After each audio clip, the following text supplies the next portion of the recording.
citizen of Wisconsin. Kingdom citizen, kingdom citizen, yeah, yeah, kingdom citizen.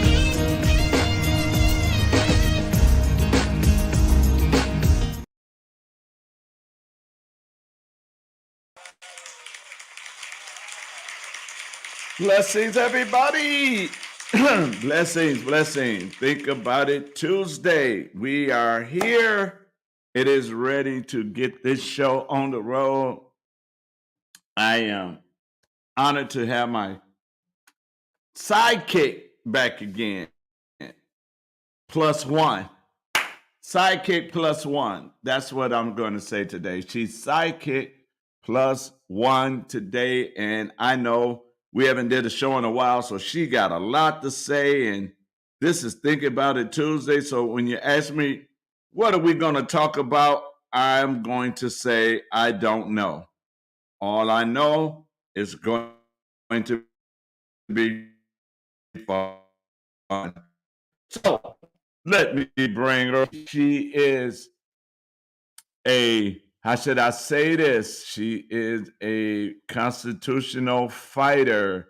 She is a mom and a mom to be. And if you ever poke that bear, let me buy life insurance on you first, because she doesn't take no mess when it comes to her freedom, her children, her rights, and her God.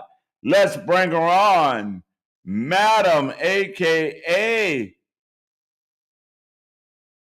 I forgot that name. So I'm just going to I forgot the name her and Amber said. So I'm just going to say it like I used to say it. The constitutional queen, the constitutional mommy to be, Sarah. Hello. Oh my goodness. So I still feel like I'm at a fight night or something. I know, right? We gotta. Hey, I see Stacy is watching, and J Rod is watching. Nice. And let's see, Rustin is also watching. So, how is the pregnancy going? Oh my goodness. It's been good. I mean, it's been a bit rough, but but every one of my pregnancies were rough in their own way, so I'm pretty used to it. So I sleep when I need to and eat when I can and just wait very eagerly for November. Oh, so it's November. November 21st is my due date. Yeah. Yeah. Oh, wow. Are you ready? Oh my gosh, I'm so ready. Yeah, it's this point in the what is it? Trimester. So I'm in my third trimester. It's at this point when I'm just like, okay, only 6 more weeks and the baby can come. So, yeah. So now you're ready. All righty. Mhm. So by this being Thinking About It Tuesday, where we talk about any and everything. Yeah. And because you are the mama to be, I'm going to poke the bear and let you get it started. Okay. I'm not sure what do we need Baylor twine for? No, yeah, okay. So I'm just trying to think of out of all of the current events and everything going on, what we want to talk about, because there's just so much of it right now. I started up my next, well, I'm almost at the end of my next. Let's start right here. Okay. Yeah, end of what? Oh, I was just saying, I mean, at the end of my 5th week of depth program in this section, in this term. And so I'm doing a lot of reading about reading the Emancipation Proclamation. I'm reading Federalist Papers. I'm reading a whole bunch of different things. So so yeah, so got lots on my mind. Well, I know that. Okay. Hey, a few weeks ago, I was actually contemplating just To having pull the the baby baby at out if home, needed. having the baby out at home and having Jake just be the one to catch the baby because I was so frustrated with my midwife over some things and was like she kept saying you got to just change your mental attitude. I'm like it's not my mental attitude that's the problem, it's my physical stress. So so yeah, it was pretty interesting, but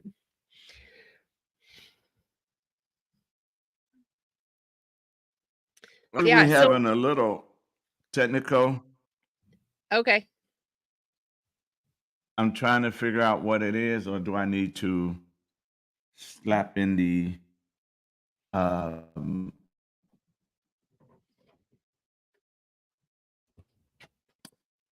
well, we're gonna go here. And I tell you what I want to do. I'm gonna put you up. Okay. Wait, I did that wrong. There you go.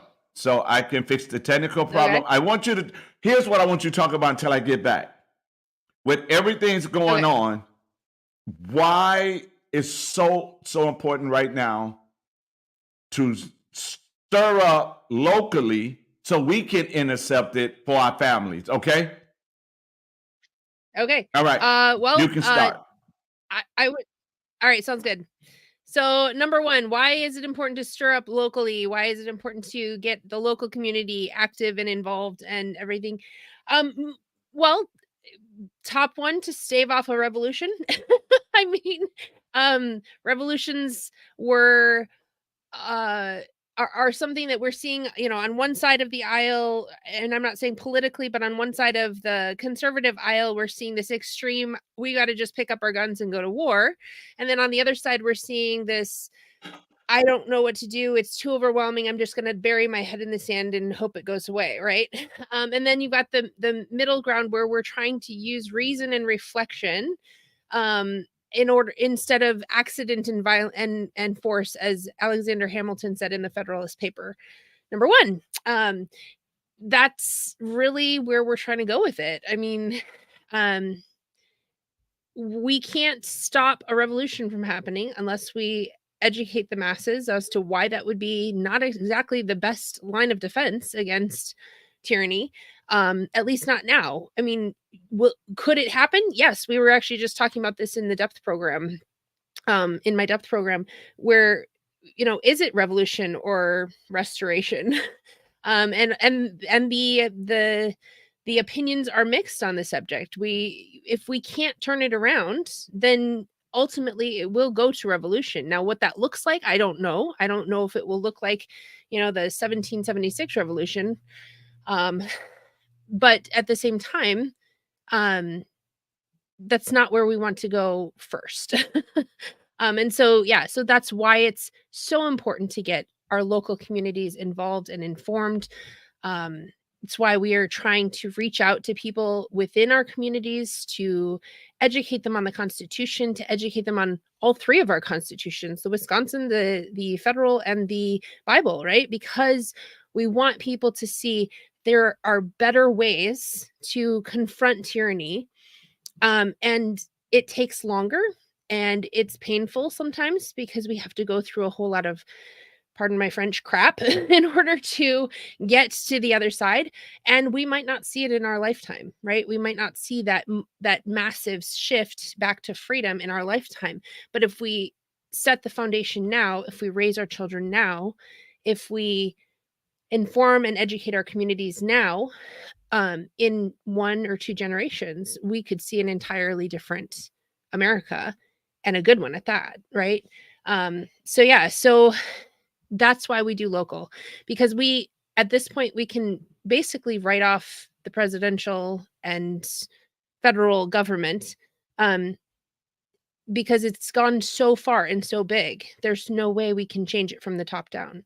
And that might seem like a fatalist sort of an opinion, but it's true. We've let it go on for 100 years. It's not going to get turned around. It's like, think about it, think about the Titanic when it's heading straight on course for the iceberg.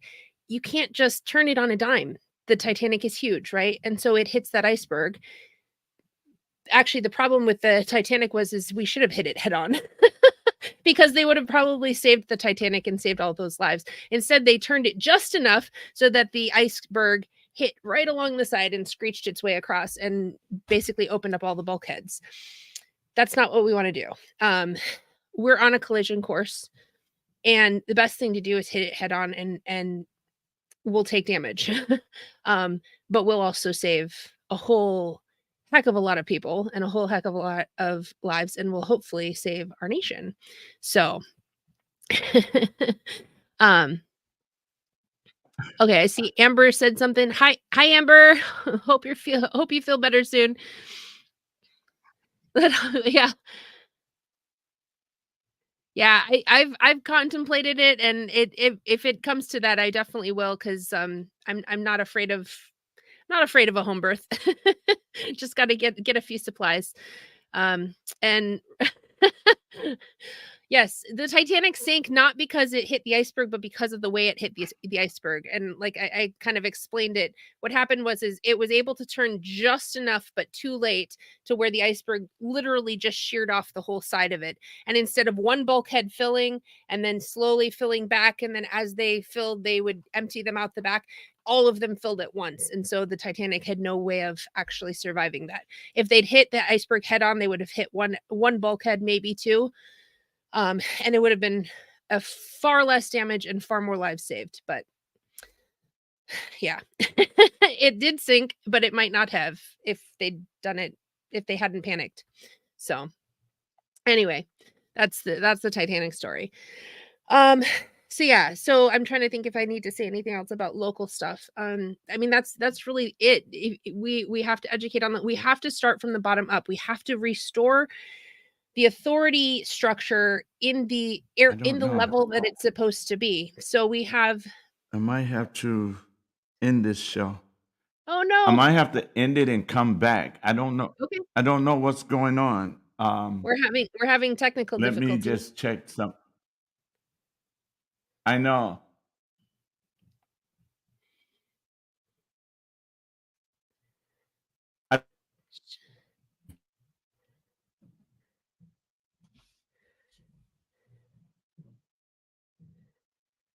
Nicole, you there?